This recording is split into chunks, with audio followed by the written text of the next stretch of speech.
Shalom, queridos. Hoje, Eclesiastes, capítulo 1. Aplausos ao Senhor Jesus. Ele diz: Vinde a mim, vós que estáis cansados e oprimidos, que eu vos aliviarei. Está escrito. E nós acreditamos, por isso estamos aqui, estamos aliviados. Indo a Jesus, Ele nos renovando. Indo a Jesus, Ele nos renovando. Porque é assim que Ele ensina. Vinde a mim, vós que estáis cansados e oprimidos, que eu vos aliviarei. Mateus 11, 28. Então, por que está cansado? Não tem cansaço, porque a gente tem um chamado para aquele que renova.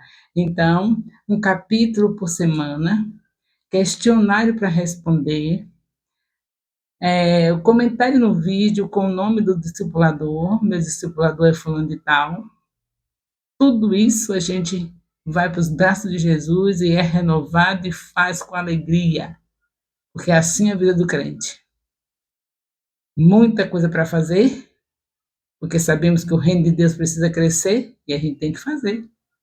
Nós somos abençoados, Jesus nos escolheu, nos deu a vida eterna e a gente vai deixar o reino paralisado? Então não tem cansaço certo, porque a palavra é a verdade. Ele diz que vinde a mim, vós que estáis cansados. Então o cansaço não prevalece, porque temos os braços abertos de Jesus para descansar e a cada dia continuar trabalhando para o reino dele crescer.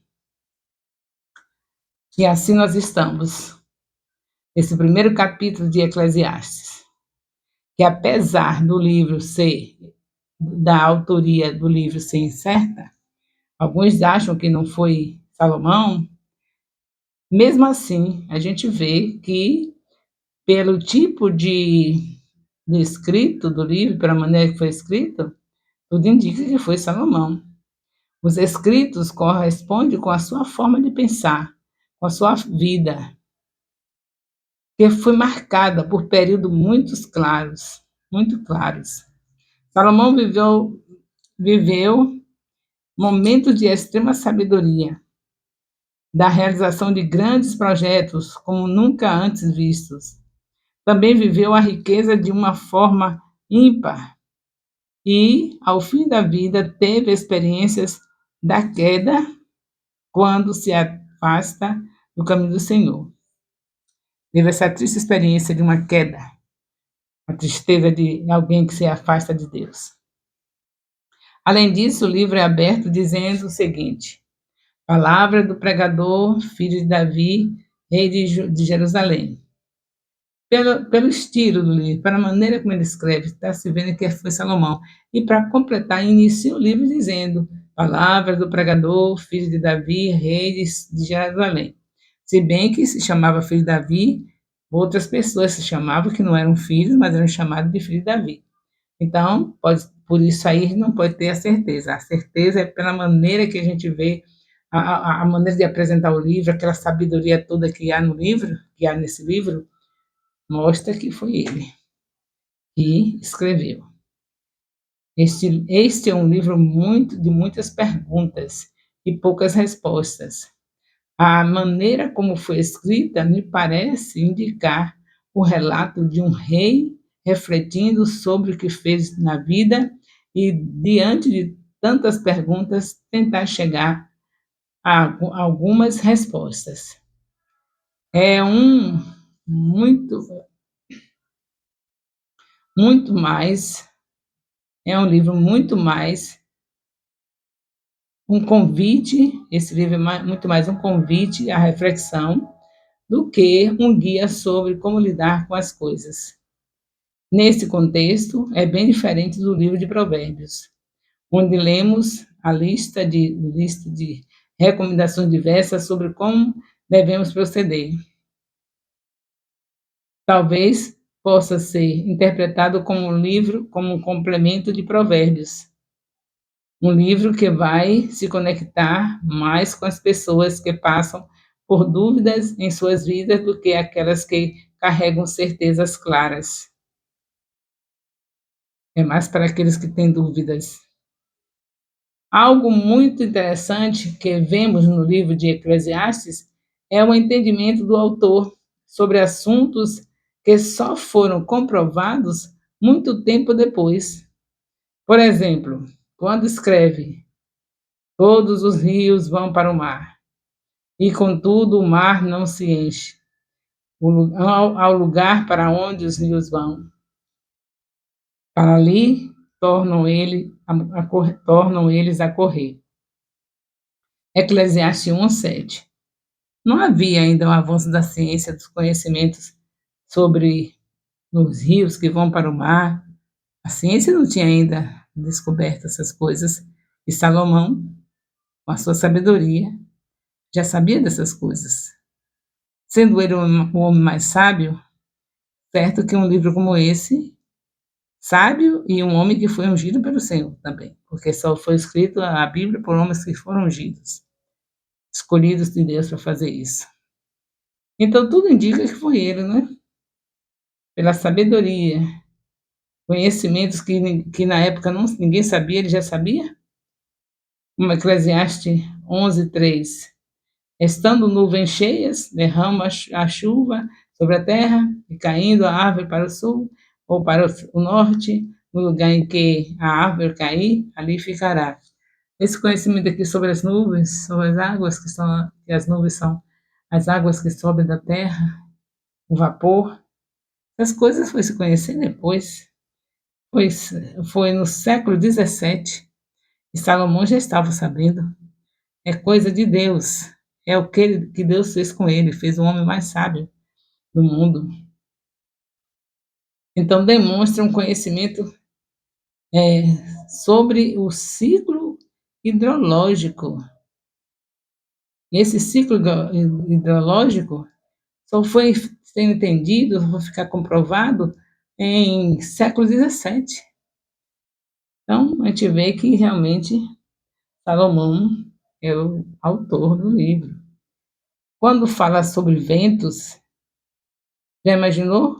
Olha aqui, Eclesiastes 1, versículo 6. O vento vai para o sul e faz o seu giro para o norte.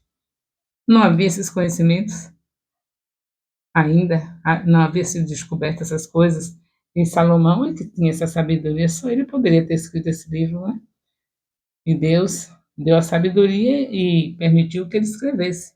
Apesar de aqui ele já tinha perdido a sabedoria, deu um chute na sabedoria que Deus deu para ele, por causa de mulheres, mas mesmo assim, ele teve a sabedoria de deixar escrito os erros dele, as coisas que ele fez, porque isso também é sabedoria, a gente passar os erros que fizemos para que a nossa descendência, a nova geração, não venha cometer os mesmos. Mesmo ele já detonado como estava, com aquelas coisas todas erradas que fez, e nunca parecia que foi aquele homem que pediu sabedoria a Deus, mas no momento que ele escreve um livro, deixando ver o fracasso que foi a vida dele por ter abandonado a sabedoria de Deus, já foi sabedoria também.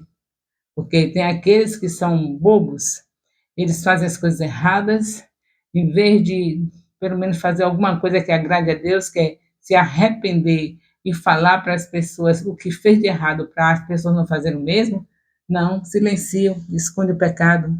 Aí é o verdadeiro bobo, esconder pecado. Perde duas coisas maravilhosas que podem acontecer.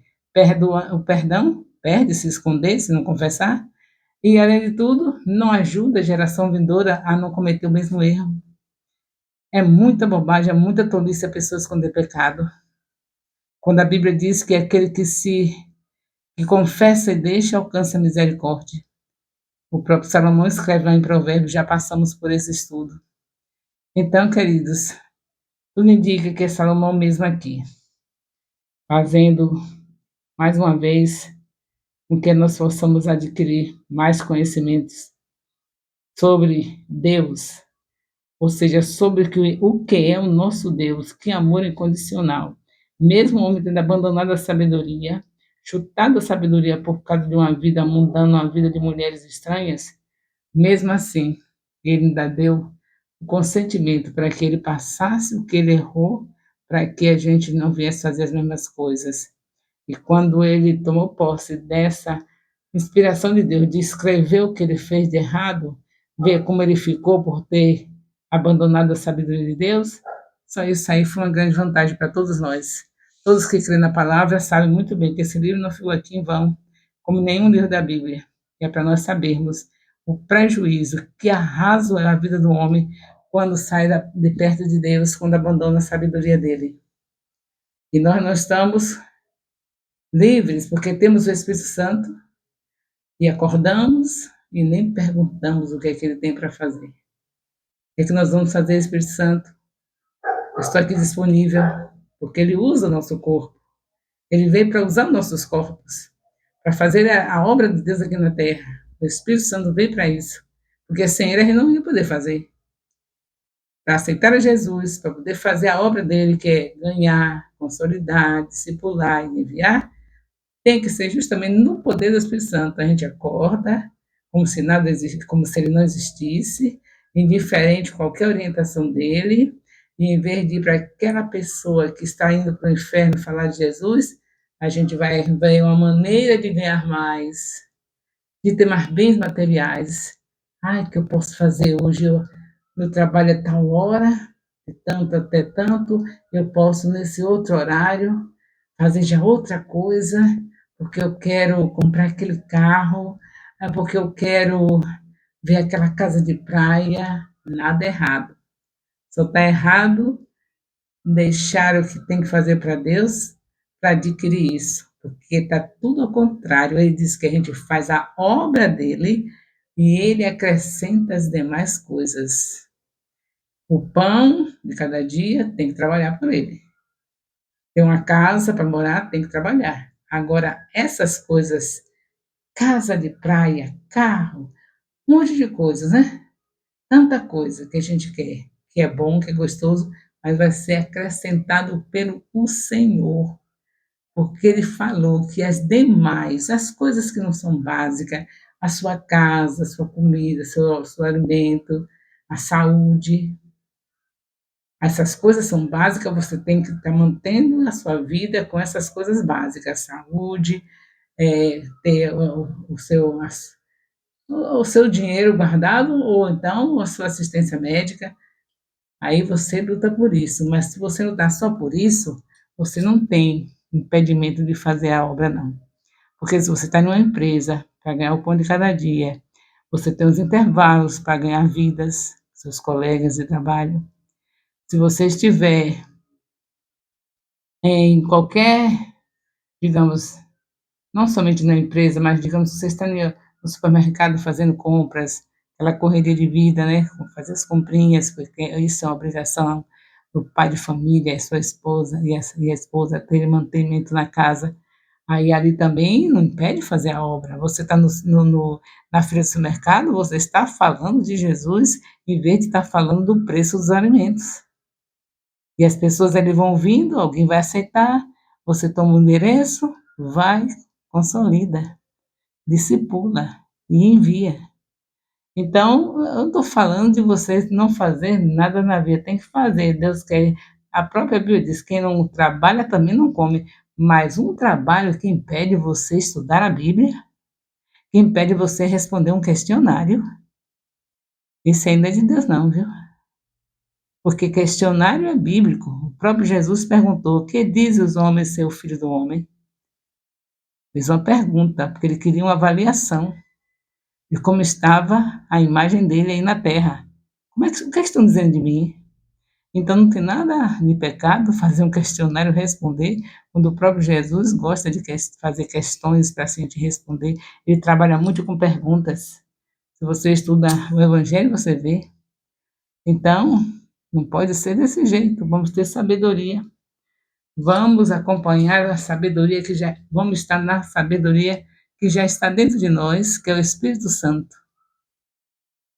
Então, desse jeito, a gente vai se dar bem, vai prosperar muito. Buscando a orientação do Espírito Santo, ele vai mostrar a obra que tem que ser feita, as vidas que você tem para salvar, não é tudo de uma vez só, não é um dia na casa de fulano, do ciclano, indo fazer a obra, trabalhou dentro do limite, só para ganhar o pão de cada dia, você vai ter um tempinho no anoitecer. Agora, aqueles que trabalham além da conta, não tem tempo hora nenhuma para nada. E aí é problema seríssimo. seríssimo.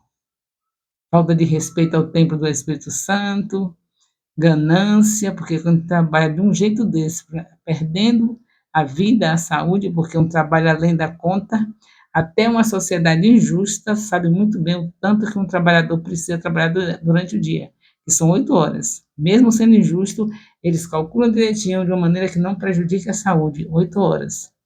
Aí você trabalha 12 horas, perde de fazer o reino de Deus crescer, perde a sua saúde e os bens que você está acumulando, para quem será? É por isso que deve ter discipulador. Você lembra daquele homem que mandou, estava com celeiros repleto? Come, minha alma, come, faz tudo aí, se deleita. Olha quantos bens aqui. Oh. Aí vem aquela voz e diz: louco, o que tens, se pedires hoje a tua alma, o que tens em depósito, para quem será? É assim que vivem as pessoas que não têm discipulador. Se aquele homem tivesse um discipulador, ele ia ao discipulador: olha, estou com tudo repleto aqui, estou com muita fartura, só tenho agora que me alegrar, ficar passeando, me divertindo, porque eu estou corri, agora consegui ter muitos bens e não preciso mais trabalhar, vou me alegrar. Aí se tivesse um discipulador, o que aquele discipulador ia fazer? Vamos agora fazer uma creche? Vamos ganhar as criancinhas? Vamos agora fazer um abrigo de idosos para ver os velhinhos que ainda precisam de aceitar Jesus, que não aceitaram? Vamos fazer agora uma casa de recuperação para ver aquelas pessoas que estão viciadas, dominadas pelo vício, serem libertas, salvas? Se tivesse um discipulador, um homem desse que estava com esse celeiro que dizia: repousa agora, meu, fica à vontade. Aí a vozinha vem do Espírito de Deus e diz: o que tens em depósito, se te pedir a tua alma hoje? Então, o Senhor Deus quer que a gente trabalhe, mas se o trabalho está impedindo você responder um questionário da palavra de Deus, e você não tem tempo, não tem condição de fazer um questionário por semana, então, queridos, reveja seus valores, veja como é que estão, porque não está legal não. A gente precisa aprender com a sabedoria de Deus, que já está dentro de nós, que é o Espírito Santo. Salomão pediu a Deus que desse sabedoria, e nós já não precisamos pedir, porque Jesus pagou o preço para nos entregar a sua sabedoria, que é o seu Espírito, que está em nós. E a gente acorda e, pela graça de Deus, diz: bom dia, Espírito Santo, tudo bem com o senhor aí? Já estou indo, viu? Vou fazer isso hoje aqui. O senhor sabe, né? A gente precisa, tem que ter essas coisas. Estou programando a minha vida assim, uma vida de cabeça, não sou cauda. Cabeça é aquele que tem o temor de Deus, porque o temor de Deus é o princípio da sabedoria. Esse que é o cabeça, que são os cabeças. Não é porque tem tudo, vou trabalhar mais para ter mais coisa ainda, mais bens. Onde eu pisar, todo mundo vai ver que eu sou cabeça, pela minha roupa, pelo meu calçado, pelos meus cabelos, todo mundo vai saber que eu sou cabeça. Cabeça é aquele que está cheio do Espírito Santo. E quando chega alguém que está indo para o inferno, que você vê imediatamente o Espírito Santo se aproxima, faz você se aproximar e dizer: Jesus Cristo é o caminho, a verdade e a vida, e ninguém vai ao Pai senão por Ele. Você quer aceitá-lo agora? E a pessoa tocada pelo Espírito Santo, convencida pelo Espírito Santo, aceita, e você: vamos ser consolidados, vamos ver o dia que você pode. Depois de consolidado, vamos começar nosso discipulado, Gênesis 1, Gênesis 2, Gênesis 3, até completar, chegar em Apocalipse, e aí você já está preparado para fazer o mesmo. Aquele que já passou pela sua mão vai fazer o mesmo com outra pessoa. Já imaginou que coisa linda Deus nos deu? Um ministério apostólico internacional, Filhos de Jerusalém, escolheu a estratégia de crescimento da igreja, que é igreja em célula, no modelo dos 12. Não podemos desperdiçar essa bênção.